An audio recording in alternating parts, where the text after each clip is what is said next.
ملک الموت کی ایک فہرست دے دی جاتی کہ اس میں جن کے نام ہیں ان سب کی سال میں روح قبض کرنا چاہیے۔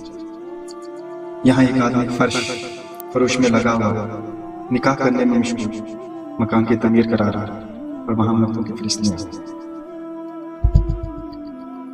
امام غزالی فرماتے ہیں کہ آدمی مسکین پر اگر کوئی آفت، کوئی مصیبت، کوئی حادثہ، کوئی رنج، کوئی تکلیف، کوئی مشقت، کوئی خوف کبھی بھی نہ آئے، تب بھی موت کی سختی، انسان کی حالت اور اس کا اندیشہ ایسی چیز ہے جس کی ساری لذتوں کو ختم کرنے کے لیے کافی، اس کے سارے راحت و آرام کو کھو دینے والی چیز، اس کی غفلت کو ظاہر کر دینے کے لیے اسی کا فکر کرو۔ یہی چیز خود اتنی سخت ہے کہ اس کی تیاری میں آدمی کو ہر وقت مشغول رہنا چاہیے، بالخصوص ایسی حالت کہ اس کا وقت معلوم نہیں کہ کب آ کر مسلط ہو جائے۔ ایک حکیم کا قول ہے کہ رسی دوسرے کے ہاتھ میں نہ معلوم کب کھینچے۔ حضرت لقمان کا ارشاد اپنے بیٹے سے ہے کہ موت ایسی چیز ہے جس کا حال معلوم نہیں کہ کب آ پہنچے، اس کے لیے اس سے پہلے تیاری کر کہ وہ اچانک آ جائے۔ اور واقعی بڑی تعجب کی کہ اگر آدمی انتہائی لذتوں میں مشغول ہو، لہو لعب کی اونچی مجلس میں شریک ہو، اور اس کو یہ معلوم ہو جائے کہ ایک سپاہی اس کی تلاش میں ہے جو کسی جرم کی سزا میں اس کے 5 کوڑے مارے گئے، تو ساری لذت، سارا عیش اور آرام ختم ہو جائے گا۔ بلکہ اگر صرف اتنا ہی معلوم ہو جائے کہ اس کے پاس اس کی گرفتاری کا وارنٹ ہے، وہ آج کل میں اس کو گرفتار کر لیں گے، تب بھی ساری لذتیں ختم ہو جائیں گی۔ رات کو نیند اڑ جائے گی، حالانکہ اس کو معلوم ہے کہ ملک الموت ہر وقت اس پر مسلط ہے، اور موت کی سختی جو ہزاروں سے بڑھ کر اس پر مسلط کرنے والا، پھر بھی ہر وقت اس سے غافل ہوگا۔ یہ جہالت اور غرور کی انتہا نہیں تو اور کیا ہے؟ حقیقت یہ ہے کہ موت کی سختی کا حال وہی جانتا ہے جس پر گزر چکا ہے۔ دوسرے کو اس کی سختی کا حال معلوم نہیں ہوتا، وہ صرف قیاس کر سکتا ہے یا مرنے والوں کی حالت دیکھ کر کچھ اندازہ لگا سکتا ہے۔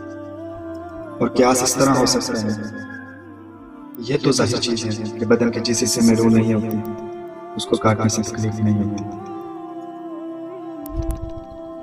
لیکن جس عضو میں اور جس حصے میں جان ہوتی ہے، اس میں سوئی چبھونے سے یا اس کے کاٹنے سے سخت تکلیف ہوتی ہے۔ بس بدن کے جس عضو پر کوئی زخم ہوتا ہے یا اس کو کاٹا جاتا ہے، وہ جل جاتا ہے، تو اس سے تکلیف اس وجہ سے پہنچتی ہے کہ روح کو اور زندگی کو اس بدن سے تعلق ہے،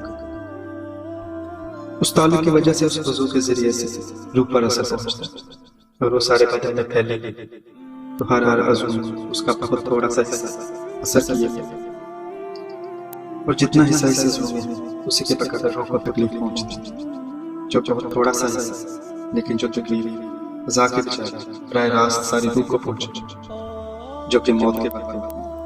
اس کا اندازہ اسی سے ہو سکتا ہے کہ کتنی نہیں، اس لیے کہ موت براہ راست ساری روح کو کھینچتی ہے جو بدن کے سارے اعضاء میں پھیلی ہوئی، اس لیے بدن کا کوئی حصہ بھی ایسا نہیں ہوتا جس میں اتنی تکلیف نہ ہو جتنی کہ اس کے کاٹنے ہو۔ اللہ تعالیٰ ہمیں اپنے حفظ و امان رکھے، ہمارا خاتمہ بالامان رکھے، ہمیں موت کی سخت سے پناہ رکھے۔ ناظرین، اس لیے کہ کسی عضو کے کاٹنے سے اس وجہ سے تکلیف ہوتی ہے کہ روح اس سے جدا ہوتی ہے، اور اگر وہ مردہ ہو، اس میں روح نہ ہو، اس کے کاٹنے سے ذرا سا حصے کے جدا ہونے سے اتنی تکلیف ہوتی ہے کہ تو جب ساری روح کو بدن کے تمام حصوں سے کھینچا جائے تو ظاہر ہے کتنی تکلیف ہوتی ہے۔ لیکن بدن کا اگر ایک حصہ کاٹا جائے تو روح کا بقیہ حصہ سارے بدن میں موجود ہے، وہ اس وقت قوی ہوتا ہے، اس لیے آدمی چلاتا ہے، تڑپتا ہے، مگر جب ساری روح کھینچی جاتی ہے اس میں کمزوری کی وجہ سے اتنی قوت نہیں رہتی کہ وہ کرنے سے کچھ آرام پا۔ البتہ اگر بدن کا ویگ ہوتا ہے تو اس کی بقدر سانس کے کرنے کے بعد اس میں آواز پیدا ہوتی جو سنائی دی جائے۔ قوت نہیں ہوتی، یہ بھی پیدا نہیں، اس کے نکلنے کے بعد ہر عضو آہستہ آہستہ ٹھنڈا ہونا شروع ہو جاتا۔ سب سے پہلے پاؤں ٹھنڈے ہوتے ہیں، اس لیے کہ روح پاؤں کی طرف سے سب سے پہلے کھینچی جاتی ہے اور وہاں سے نکل کر منہ کے ذریعے سے چلتی ہے، پھر پنڈلیاں ٹھنڈی ہوتی ہیں، پھر رانا، اسی طرح ہر عضو ٹھنڈا ہوتا تھا، اور ہر ایک عضو کو اتنی ہی تکلیف پہنچتی جتنی اس کے کاٹنے سے ہوتی، یہاں تک کہ جب روح حلق تک پہنچتی تو آنکھوں سے نور جاتا رہتا اسی وجہ سے حضور اکرم صلی اللہ علیہ وآلہ وسلم کی دعاؤں میں یہ بھی دعا ہے، یا اللہ مجھ پر موت کی ان کی نزاع کی سخت آسان کر۔ صحابہ حضور صلی اللہ علیہ وسلم کے بعد اس دعا کو مانا، مگر اس کی تکلیف سے ناواقف ہونے کی وجہ سے سرسری طور پر مانا۔ یہی وجہ ہے کہ انبیاء اور اولیاء موت سے بہت زیادہ ڈرتے تھے۔ حضرت عیسیٰ علیہ السلام اپنے حواریوں سے فرماتے ہیں، اللہ تعالیٰ سے میرے حق میں دعا کر کہ نزاع کی سختی مجھ پر آسان ہو جائے، کہ موت کے ڈر نے مجھے موت کے قریب پہنچا۔ کہتے ہیں کہ بنی اسرائیل کے عادت لوگوں کی ایک جماعت قبرستان پہنچی اور انہوں نے آپس میں مشورہ کیا کہ اللہ تعالیٰ سے اس کی دعا کیجیے کہ ان میں سے کوئی مردہ ظاہر جس سے ہم پوچھیں کہ کیا گزرا۔ ان لوگوں نے دعا کی، ایک مردہ ان پر ظاہر جس کی پیشانی پر کثرت سے سجدے کرنے کا نشان بھی پڑا ہوا۔ وہ کہنے لگے کہ تم مجھ سے کیا پوچھنا چاہتے ہو؟ مجھے مرے ہوئے 4 سال ہو گئے، لیکن موت کے وقت کی تکلیف اب تک میرے بدن سے نہیں گئی۔ ایک حدیث میں حضور صلی اللہ علیہ وآلہ وسلم کا ارشاد ہے، یا اللہ تو روح کو پٹھوں سے، ہڈیوں سے اور انگلیوں میں سے نکال دے، مجھ پر موت کی سختی آسان کر دے۔ حضرت حسن رضی اللہ عنہ فرماتے ہیں کہ حضور صلی اللہ علیہ وآلہ وسلم نے ایک مرتبہ موت کا ذکر فرمایا اور یہ ارشاد کہ اتنی تکلیف جتنی کہ 300 جگہ تلوار کے کاٹنے سے۔ حضرت علی کرم اللہ وجہہ جہاد پر جب ترغیب دیتے تو فرماتے کہ اگر تم قتل نہ کیے گئے تو بستروں پر مرو، قسم ہے اس ذات جس کے قبضے میں میری جان کہ 1000 جگہ تلوار کی کاٹ سے مرنے کی تکلیف زیادہ سخت۔ فضائل رضی اللہ عنہ کہتے ہیں ہمیں یہ بات پہنچی ہے کہ مردوں کو قیامت میں اٹھنے تک موت کی تکلیف کا اثر محسوس ہوتا تھا۔ حضرت شد ابن اوس کہتے ہیں کہ موت دنیا اور آخرت کی سب تکلیفوں سے زیادہ سخت، وہ آرا چلا دینے سے زیادہ سخت، وہ کینچی سے کتر دینے سے زیادہ سخت، وہ دیگ میں پکا دینے سے زیادہ سخت۔ اگر مردے قبر سے اٹھ کر مرنے کی تکلیف بتاتا تو کوئی شخص بھی دنیا میں لذت سے وقت نہیں گزر سکتا۔ میٹھی نیند اس کو نہیں آ سکتی۔ کہتے ہیں کہ حضرت موسیٰ علیہ السلام کا جب وصال اللہ تعالیٰ نے دریافت کیا کہ موت کو کیسا تھا، انہوں نے عرض کیا میں اپنی جان کو ایسا دیکھ رہا تھا جیسے زندہ چڑیا اس طرح آگے ہونا جا رہا کہ نہ اس کی جان نکلتی نہ اڑنے کی کوئی صورت۔ ایک اور روایت میں ہے کہ ایسی حالت ہے جیسا کہ زندہ بکری کی کھال اتاری جا رہی۔ حضرت عائشہ رضی اللہ عنہا فرماتی ہیں کہ جب حضور اکرم صلی اللہ علیہ وآلہ وسلم کا وصال ہو رہا تو پانی سے بھرا ہوا حضور صلی اللہ علیہ وآلہ وسلم کے قریب رکھا ہوا۔ حضور صلی اللہ علیہ وآلہ وسلم بار بار اپنے مبارک ہاتھ کو پیالے میں ڈالتے اور پھر منہ پر ملتے اور فرماتے یا اللہ نزاع کی سختی پر میری مدد کر۔ حضرت عمر رضی اللہ عنہ حضرت کعب رضی اللہ عنہ سے دریافت کی کہ موت کی کیفیت میں آنا۔ انہوں نے عرض کی کہ امیر المومنین جس طرح ایک کانٹے دار ٹہنی کو آدمی کے اندر داخل کر دیا جائے جس کے ساتھ بدن کا ہر جز لپٹ جائے پھر ایک دم اس کو کھینچ لیا جائے، اسی طرح جان کھینچی جائے۔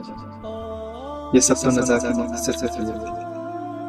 ان سب کے علاوہ ملک الموت اور اس کے مددگار فرشتوں کی صورتوں کا ایک خوف، ایک مستقل مرحلہ جس صورت پر وہ گناہ گاروں کی جان نکالتے ہیں وہ ایسی ڈراؤنی صورت ہوتی ہے کہ کبھی آدمی بھی اس کے دیکھنے کی طاقت نہیں رہتی۔ حضرت ابراہیم علیہ السلام نے ملک الموت سے فرمایا کہ تم جس صورت پر فاجر لوگوں کی جان نکالتے ہو وہ مجھے دکھاؤ۔ انہوں نے عرض کیا کہ آپ اس کا تحمل نہ فرما سکتے۔ حضرت ابراہیم علیہ السلام نے فرمایا نہیں، تحمل کر لوں گا۔ حضرت اسرائیل علیہ السلام نے عرض کیا کہ اچھا دوسری طرف منہ کر لیجیے۔ حضرت ابراہیم علیہ السلام نے منہ پھیر لیا۔ اس کے بعد حضرت اسرائیل علیہ السلام نے عرض کیا کہ اب دیکھ لیجیے۔ حضرت ابراہیم علیہ السلام نے جب اوپر دیکھا تو ایک نہایت کالا بال بہت بڑے بڑے کھڑے ہوئے نہایت سخت کالے کالے اس کے منہ سے ناک سے آگ کی لپٹیں نکل رہی۔ حضرت ابراہیم علیہ السلام یہ حالت دیکھ کر غش آ گیا۔ بڑی دیر میں افاقہ ہوا تو ملک الموت اپنی پہلی صورت پر حضرت ابراہیم علیہ السلام نے فرمایا کہ اگر فاجر شخص کے لیے کوئی دوسری آفت نہ ہو تب بھی یہ صورت ہی اس کی موت کے لیے کافی ہے۔ یہ فاجروں کا حال ہے، لیکن اللہ کے متی بندوں کی روح نکالنے کے لیے وہ نہایت بہترین صورت میں ہوتی ہے۔ حضرت ابراہیم علیہ السلام ہی سے یہ نقل کیا گیا ہے کہ انہوں نے ملک الموت سے فرمایا کہ مجھے اس عید کو بھی دکھاؤ۔ انہوں نے دیکھا کہ ایک نہایت خوبصورت جوان نہایت نفیس لباس میں خوشبوئیں مہکتی سامنے۔ حضرت ابراہیم علیہ السلام نے فرمایا کہ مومن کے لیے اگر مرتے وقت اس صورت کے علاوہ کوئی بھی فرد کی چیز نہ ہو تو یہ بھی کافی۔ ناظرین، ہم نے اپنے اعمال کے اوپر دھیان دینا چاہیے اور آخرت کی تیاری کرنی چاہیے۔ اللہ تعالیٰ ہمیں موت کی سختی کو سمجھتا اور ہمیں آخرت کی تیاری کرنے کو عطا فرمائے۔ آمین ثم آمین۔ اپنی دعا میں یاد رکھیے۔ اللہ حافظ فی امان۔ چینل کو سبسکرائب کریں اور بیل آئیکن کے بٹن کے اوپر کلک ضرور کریں۔ کمنٹ سیشن میں اپنے رائے کا اظہار ضرور کریں اور اس ویڈیو کو اپنے دوستوں کے ساتھ زیادہ سے زیادہ شیئر کریں۔ شکریہ۔ اللہ آپ کا حامی و ناصر رہے اور آپ کو آخرت کے لیے تیاری کرنے کی توفیق عطا فرمائے۔ آمین ثم آمین۔ ہمیں اپنی دعا میں یاد رکھیے گا۔